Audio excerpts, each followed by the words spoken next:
A husband and wife team from the University of Houston working at Belize's ancient city of Caracol have uncovered the long-lost tomb of Te K'ab Chaak, the city's first ruler and founder of its dynastic line.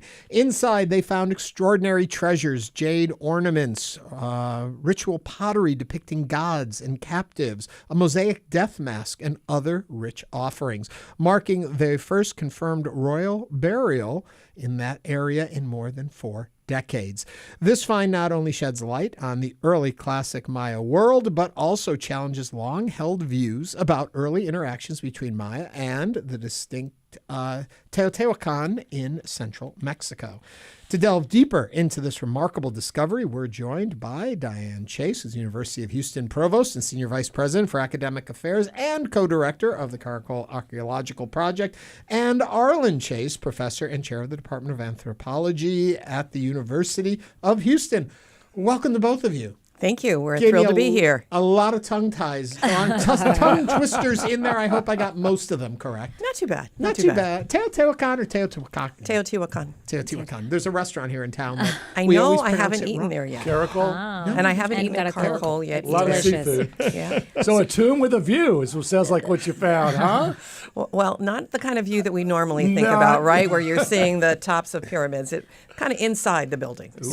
What area exactly were y'all in, and how did you know, and why were y'all in this area? The reason we know what we found was because we were there for 40 years, all right? We've been digging at the site of Caracol since 1985, and we've been going down there. We were two, just to be clear. It started as children. Yeah. We were going To be down there every year, carrying out a field season. And over the course of these years, we've excavated a lot of tombs and a lot of burials, but not one that was equivalent to this one. But you just knew that area had a lot of burials, and how did you know? This is basically like a palace compound next to the tallest architecture that we have at the site, a place called Kana or Sky Place. And we knew that it had a long history of occupation. It had some really interesting finds. What brought us there this year is because there was something we'd found several years back that related to this site of Teotihuacan, which is outside of Mexico City. It was a cremation burial. We started really burnt bone. And it had obsidion we started excavating in this residential group in 1993, and in 2010 we did a test pit, which is a small excavation measuring 2 meters by 2 meters in the plaza. We put it on axis to 2 different burials that we had found, one in the north building, one in the east building. Both were early. We just did a test pit, and lo and behold, we found this amazing cremation burial in an oval pit, in a style that it comes out of central Mexico. It doesn't come from the Maya. And inside of it was this green obsidian, which comes from central Mexico, as well as other vessels, ceramic vessels that are both Maya and Central Mexican. So this got us all excited, but it was a unique deposit, and no one knew what to do with it because there's nothing else like it in the Maya area. So we went back subsequently, opened up more excavations, but realistically didn't shed much light on what that deposit was doing and how it related to the elite of Caracol. Wow. So this season, we looked at the long section, which is an archaeological drawing that we've prepared, and we saw that there was an area where we really hadn't excavated. It was below a tomb that we had excavated in 1993, and we had just stopped at the floor of the tomb. And there's a huge expanse down there that would go deeper.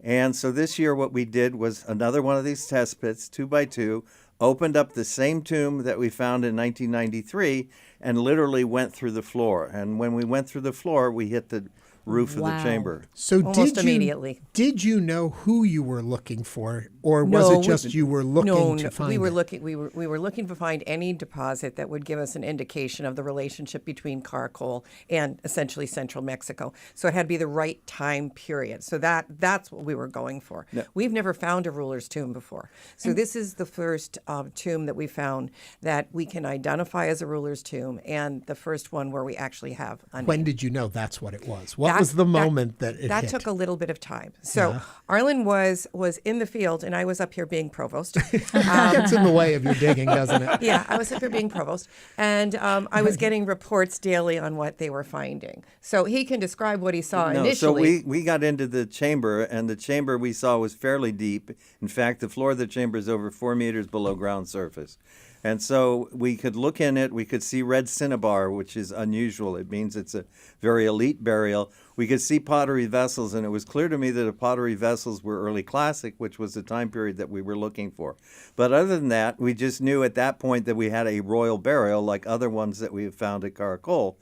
And it wasn't until we were in the middle of the excavation that we found this. First of all, we found 3 sets of jadeite ear flares, which is highly unusual. We've never had 3 sets of jadeite ear flares. And then we found a pile of obsidian blocks, little obsidian blocks, on the side of the tomb. And at first we said, okay, there's some kind of decorated object here. But then it became clear that it was a mask. And once we removed it, we had a nose and we had ears and eyes. And so we knew we had a mask, a death mask. This is the first one we found at Caracol after 40 years. These are highly unusual in the southern lowlands. And this is, to me, the marker that this chamber held a ruler. We found one of these before in 1985, and this is in northern Belize. In northern Belize. So I was there for that. So he kept telling me, it's okay, you don't need to come down, it's all good. And then finally he said, you should come down. You should come down You here. should come down. If you have questions for our real-life Indiana Joneses here, Diane Arlen Chase, give us a call, 713-440-8870. Now, talk to us a little about the time period that we're looking at. I know you mentioned it, but so for those that don't understand, Sure. that I'm looking at this 350 AD. It is. 350 AD is incredibly early. This is one of the earliest tombs that we know of as being a ruler in the Maya area. There's some of these at Tikal in Guatemala. There are other jadeite masks. There may be about 20 total jadeite masks known throughout all of the Maya area in Mexico, Guatemala, and Belize. But how we dated this is that the burial that we excavated in 2010 that has a relationship with central Mexico, it was a cremation, so we had lots of carbon. So we can tightly date that to AD 330 to AD 350. And then we have stratigraphy because of all of the excavations that we have done, and we know that this deposit was placed prior to the placement of the cremation. Now, okay, so you know one's earlier than the other, but you don't know exactly how they interrelate. We do know how they interrelate because they share exactly the same kinds of pottery vessels. They're the same time period, relatively speaking. There are 4 basal flange bowls with stretched captives on them, and in the one area, and 4 in the tomb, and they interrelate, and there's another tomb that's involved in this too, but they all date to around 330 to 350. You can stop us if you want. I know. I was going to say. So I think what's so interesting, though, is when you're looking at these type of deposits and all of the different elements, what can you tell us about the people that were living in this time? So we've been excavating at Caracol for a while, as we said, for a moment. And most of our excavations have not been in tombs. They've been in the settlement all around the site. So we know a lot about the people that lived at Caracol. We know that this was an ancient city. It was an urban area. We know how the people, what their economic system was like. There were marketplaces. There was a road system that integrated. Their fields were in areas in between their houses. So it was really an impressive kind of a place in the past. And so they had a ruler, clearly. Yes. What kind of system did they have? So this is the first dynastic ruler. And just like other places around the world, the government, the economic system changed over time. At this point in time that we're looking at, it was dynasties, right? So there was a ruler and a variety of other folks. Caracol was relatively small, maybe 30-some-odd thousand people. So not a huge city like it later became.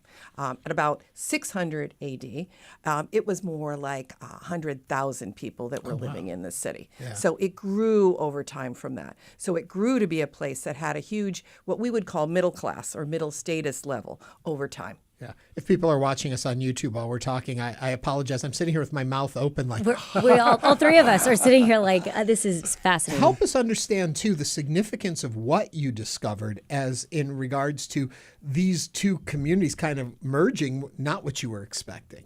Or Sure. were you expecting it and looking for something like that? We were looking for what was the relationship. We knew there was some kind of relationship between the Maya and other peoples in Mesoamerica. And that was actually our research design this year. Could we answer that question?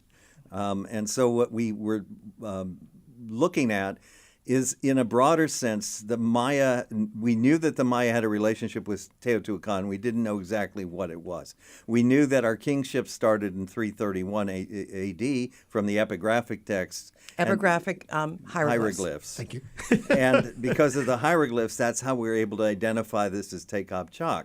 But what's unusual about it is that the epigraphers, the people that study Maya hieroglyphs, the major ones argue that the Teotihuacanos invaded the Maya area in 378 AD and took it over. And all of this is clearly a generation or two generations earlier than that. So what we were looking for was pre-400 AD, post-300 AD, that time period. Yeah. And archaeology is not the kind of science where you can, take out your wand and find the right date and the right answer to a Right. question easily. So did they we were have lucky. did they have a friendly relationship, or was it? So there are a lot of At different this point, interpretations. yes. Right. Our assumption is yes, that the Maya and other peoples in Mesoamerica were in contact with each other. Now it took a longer period of time to get there than it does for us today, but they were trading.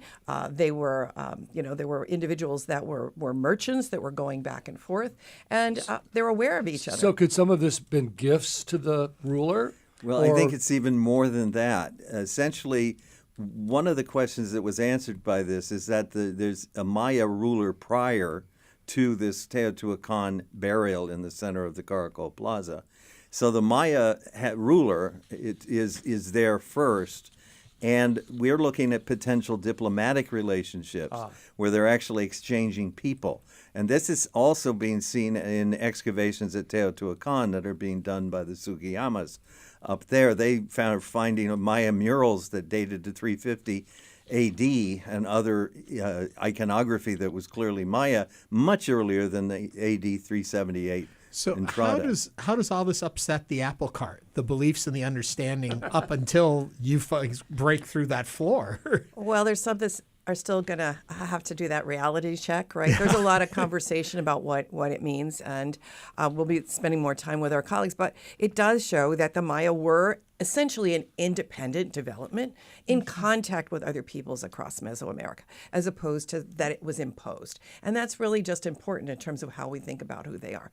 But when we look at this particular interment, it also reminds us that there are a lot of connections, again, across Mesoamerica. Those jadeite ear flares that we found are from Guatemala, highlands of Guatemala, or Motagua Valley, in Guatemala, that kind of source, right? There are other materials. There's spondylus shell, spiny oyster, that also comes from the Pacific coast. So when you think about peoples at this point in time, you don't necessarily think about all of the trade connections and all of the kind of population movement that might go along with it. In a broader question, is our concept of earlier civilizations very vague and incorrect in the popular culture? Was there a lot more going on than we give credit for? Well, we have this strange model of simple to complex, and we're supposed to be the complex. Right. And we just sort of assume that everybody in the past was simple.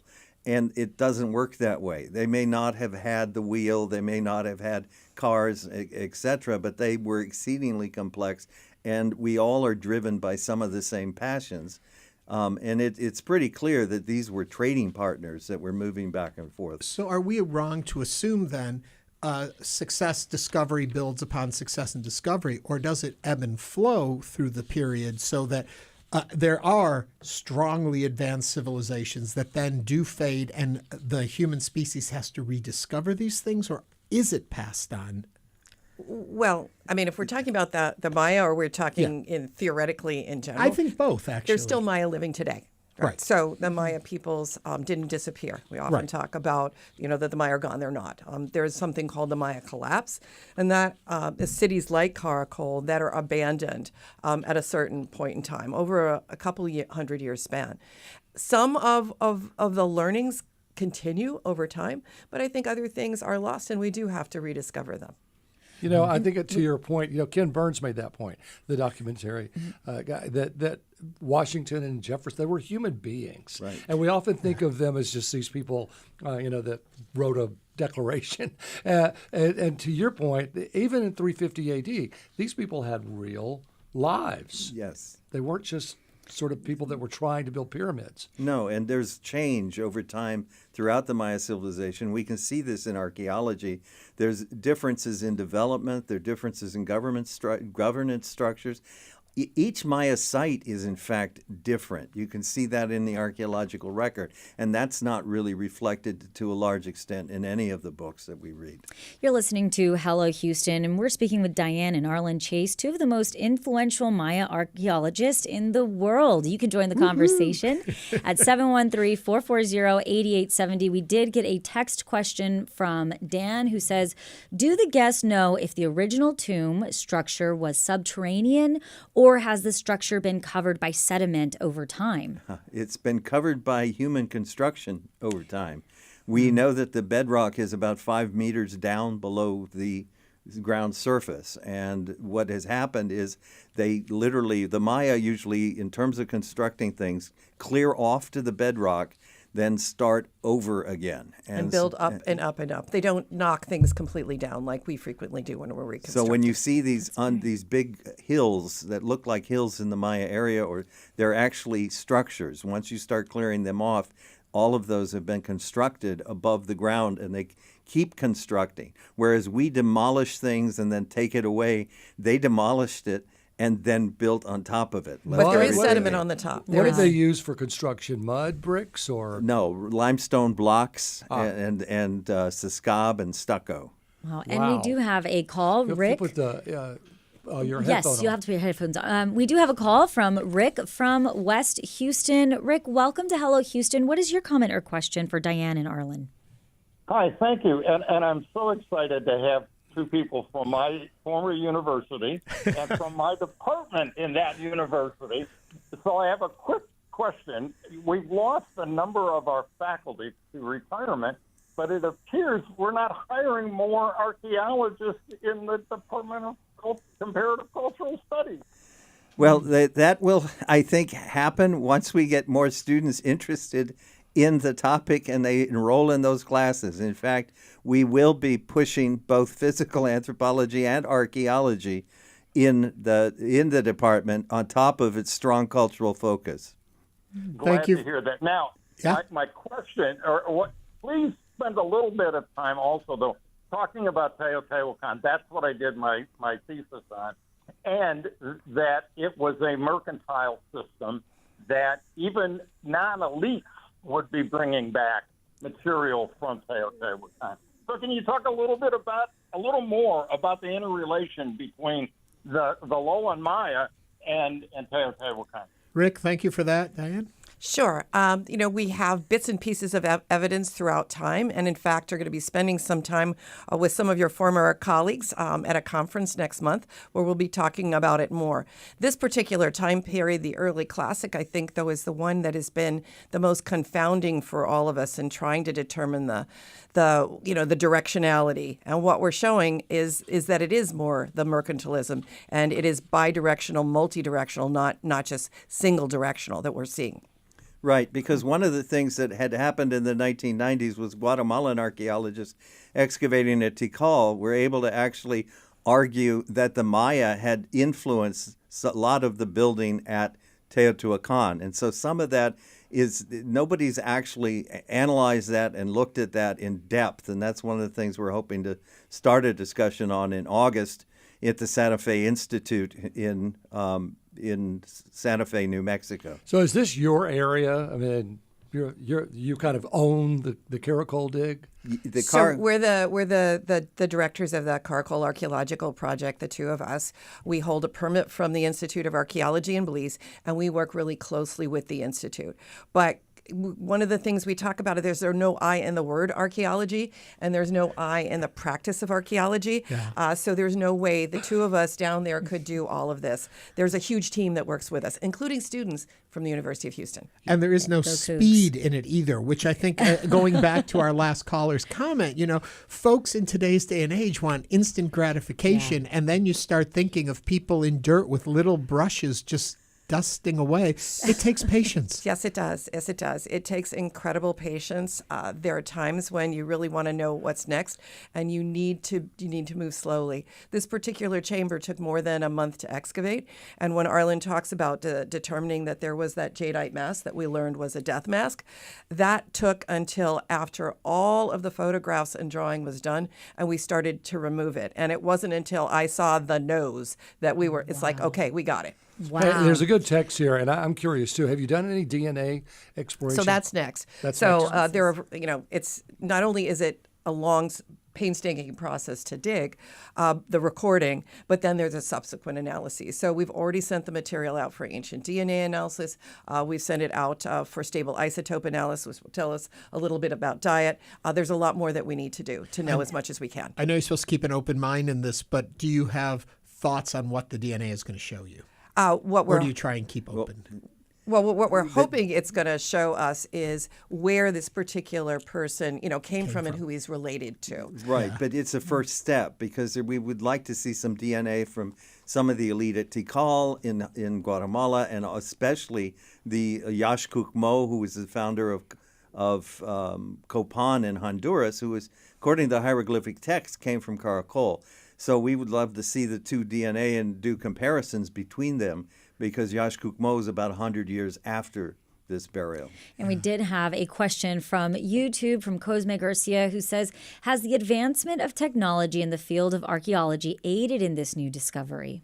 Archaeology is changing all the time. The ability to actually even think that we could do ancient DNA is something that we wouldn't have imagined a number of years ago. The preservation at Caracol is not great for organic material. It gets wet and dry. It's hot and cooler. So the fact that we're even able to think about getting that analysis done wouldn't have been the case 10 or 20 years ago. I went to Washington and Lee University, and their archaeology program was called the Big Dig, which has two eyes in it, but it's good branding if you're trying to get those students interested. Well, there was actually a video on the Big Dig that was used in a lot of archaeology classes. Yeah. Nice. I'm curious too, when we think about technology, a lot of folks, I think the assumption is, well, you can just x-ray the ground and know what's down there. I wish. Let's explain. Let's dissuade people of that belief. Sure. No, we don't know what's below the surface. We can guesstimate the kind of structure because we're good at looking at what a mound looks like and where the corners and walls are. But that only tells us about the latest structure. We have been working with the National Airborne Laser Mapping Institute, NCOM, here at the University of Houston. Center for Airborne Laser Mapping. Sorry about that. Airborne Laser Mapping Center. Yeah. Okay, so that was my tongue twister. That makes up for me giving you Teotihuacan. Sorry about that. They're here at the University of Houston, and they've been working on aerial mapping of the site. But what that does is only gives us what's at the surface level. You really have to be able to dig to find out what's below. I'm hoping at some point that there will be some technique that will be able to give us that subsurface information. But right now, nothing has actually worked. We experimented with it in the 1990s with side scanning radar, and it didn't work at all. The problem is the limestone. They have real issues going through the limestone. We still have hope that somebody has technology out there that can look for cavities in the limestone walls and or give us an stairs idea and what the features. structures look like below, so that we wouldn't necessarily always have to dig. But the fun in all of that is the fact that you are still having to do it in a lot of ways as it's always been done. It is calculating where it potentially is and digging and looking and searching. It's not something you can This punch was into an your laptop. old-fashioned find. Yeah, that's awesome. Raiders of the Lost Ark. Where can people see some of these artifacts? And once they are, moved from, we know and we have a story about them and they've been cleaned up, where can people go to find So the this actual artifacts are in Belize. Okay. One of the things that people think is when we dig things up, we get to keep them. Absolutely not. We don't. The university doesn't. They belong to the people of Belize, That's and so they will important. be on display there. They're also Belize. making digital copies of all of them that folks are going to be able to look at virtually as well as to manipulate. Yeah. And if somebody wants to read more about this, we did get a comment from Catherine C. that says, this is fascinating. Have seen the Mayan ruins in the Yucatan. So, this is obviously, it really is. It's incredible to be able to go back in time, right? Really understand what was happening in that time. Where can people find out more information about what you all do? Well, we actually have a website, which is www.caracol, CARACOL.org, which has all of our publications on it, all of our season reports. It has videos, and fairly soon it should hopefully have an article, illustrated article on the tomb of Te K'ab Chaak. Okay, you're talking about that find. We had a really fun question that came in, and take it in the sense that it is a fun question. They want to know, what is the most Indiana Jones-like moment in your careers? Yes. And were you ever chased over an artifact? No, we were never chased over an artifact. I'm not actually sure what an Indiana Jones-like moment would. Oh, you got one? I have an example. When we started work at the site, we had looters that were present. And in the second or third seasons, we were trying to do work and mapping about 3 kilometers outside of the site. And one of the things that we did was map these causeways, these Maya roads, out to where the large architecture that they ended in. And when we got there, a lot of it was looted, and we found a lot of beautiful tombs that had been looted. And on the second week, we were going to this one portion of the site called Pajaro Ramanal, tacked up on the entryway to the monumental architecture along our path was a tobacco container upside down, and in Spanish it said, "We are the archaeologists here. Go back." And so that's pretty much an Indiana Jones moment. When you break through like that, does it smell? No, no. I mean, is there oxygen? Do you need it's open air. It is open air. Sure. Sometimes you have termite nests in these tombs. Sometimes you've got roots you've got to deal with. In this particular case, everyone was wearing a mask when we did the initial discovery. Yeah. Okay, let's talk about the two of you. Fascinating, two people who both are interested in the same thing have found each other. How did this come to be? What did one of you lead the other into the search for the past? And y'all are still together. Did you dig each other? You were together. Did you? Wow, you guys have all the puns. No, Frank has all the puns. All the puns. So we met pretty early. I knew, or I thought I wanted to do archaeology. I picked the University of Pennsylvania because of their archaeology program. However, I did not know that it would be my archaeology. I knew it was the New World. I came onto campus as a freshman with my parents, in the car and my luggage. And the gentleman to my left was there to try and help all the women put their stuff in the dorm room. So he volunteered to help me unpack. So was both of your passion this as it evolved? Was that Yes. a combined passion, or did one of you have to lead the other into it? No, I think it's pretty much a combined passion. I was a first-gen student, and my parents, of course, wanted me to become a doctor or a medical person, but my father said he fought in World War II, so I could do whatever the heck I wanted to do. That was why he had fought. And so I had a scholarship to a private boys' school in my senior year.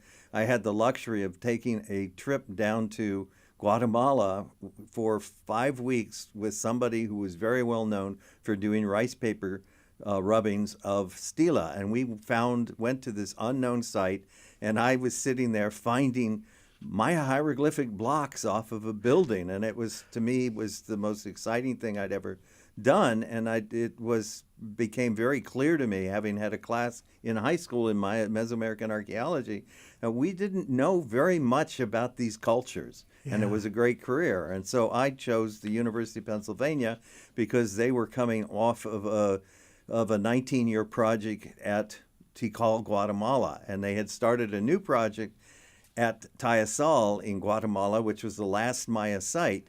And I figured I'd be able to go on it since it only had 1 year. And when But the trick is most folks don't take undergraduate students on these projects, which is why to this day we always bring undergraduates with us because we believe it's a transformative experience. They're not necessarily all going to be archaeologists, but the experience itself we think is incredibly important. I know we're almost out of time, but I think a lesson anyone can learn in perseverance. Ever a point where you thought, enough? We're not going to find we just have to give up on these dreams.